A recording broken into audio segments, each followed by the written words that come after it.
السلام عليكم ورحمة الله.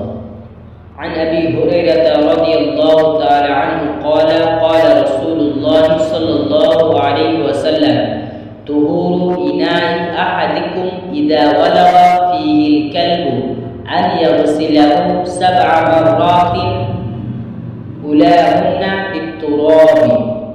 আবু হুরায়রা রাদিয়াল্লাহু তাআলা আনহু বলেন, রাসূল সাল্লাল্লাহু আলাইহি ওয়াসাল্লাম বলেছেন, কুকুর কোনো পাত্র চাটলে সেই পাত্রকে পবিত্র করতে 7 বার পরিষ্কার করে ধুতে হবে। তার প্রথমবার মাটি দিয়ে ধুতে হবে। তিরমিজিতে আরেক বর্ণনায় আছে যে সেই পাত্রটিকে প্রথমবার মাটি দিয়ে বা শেষবার, কিন্তু 7 বারের মধ্যে প্রথমবার একবার মাটি দিয়ে ধুতেই হবে।